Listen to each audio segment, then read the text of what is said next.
नमस्कार मित्रांनो, आज गेलो होतो कगदासपुरा म्हणून एरिया आहे बँगलोरमधील. तर तिकडे गेलो होतो. तिथे मला बाजूला मुलं खेळताना दिसली, म्हणून बोललो चला एक शूट करूया. किती जबरदस्त त्यांचा प्लेग्राऊंड आहे बघा. समोरच त्यांची ह्या बसेस उभ्या आहेत. बोललो काय शाळा आहे का कॉलेज आहे बघूया. म्हणून जरासा पुढे गेलो तर तिथे बोर्ड दिसला मला, ज्युनियर कॉलेज स्कूलचा.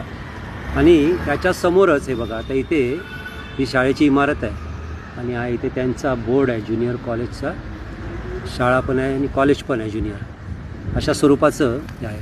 आणि याच्या समोरच एक गार्डन आहे. मी गेलो होतो गार्डन, बोललो दाखवूया बघूया. कारण मागच्या व्हिडिओमध्ये मी तुम्हाला म्हटलं होतं की मी दुसऱ्या एरियात गेलो का तुम्हाला गार्डन दाखवेल, कारण बँगलोरमध्ये भरपूर गार्डन आहेत असं मी म्हटलं होतं. कुठल्याही एरियात गेलात तुम्हाला मित्रांनो असे गार्डन दिसतील. तर हे बघा, रस्त्याच्या साईडला गाड्या पार्क केल्यात नाही बघा, झाडं किती आहेत ते, प्रचंड झाडं आहेत मित्रांनो. बँगलोरचं सौंदर्य याच्यातच आहे, काही ते भरपूर झाडं आणि तळी आहेत आणि अशी गार्डन आहेत बघा मित्रांनो. हे गार्डन मी बाहेरूनच दाखवतोय तुम्हाला, आतमध्ये काय जाता आलं नाही, गेट बंद आहे बघा. झाडं ते तळं आहे समोर दिसतंय ते. आता कोण नाही आतमध्ये, सिक्युरिटी आहे. त्याला विचारलं तर मला बंद होतं, काहीतरी 10:30 वाजता बंद होतं. तर मी 11:45 वाजता गेलो होतो, त्यामुळे मला आत जाता आलं. मित्रांनो बघा, या गाड्या पार्क केल्यात, रस्त्याच्या दोन्ही साईडला झाडं बघा किती आहेत. अतिशय सुंदर एरिया आहे.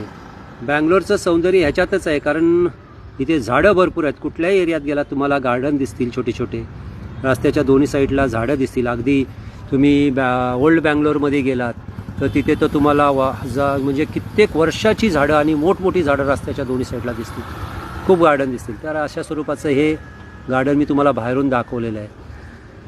प्रत्येक ठिकाणी अशी गार्डन्स आहेत लोकांना फिरण्यासाठी, बसण्यासाठी. आता हे बघा, बंद आहे गेट, दोन्ही साईडला गाड्या पार्क केल्यात, रस्त्याला बघा झाडं किती आहेत. तर मित्रांनो, आपल्याही एरियामध्ये अशी गार्डन्स असतील तर सामान्य जनतेला तिथे बसायला मिळेल, फिरायला मिळेल, वातावरण चांगलं राहील. मित्रांनो, झाडं लावली, कारण झाडांमुळेच सौंदर्य आहे. झाडं असतील तर वातावरण चांगलं राहतं मित्रांनो. हा जर व्हिडिओ तुम्हाला आवडला लाईक करा, कमेंट करा, जास्तीत जास्त शेअर करा आणि मला फॉलो करा मित्रांनो. थँक्यू. तर मी थोडा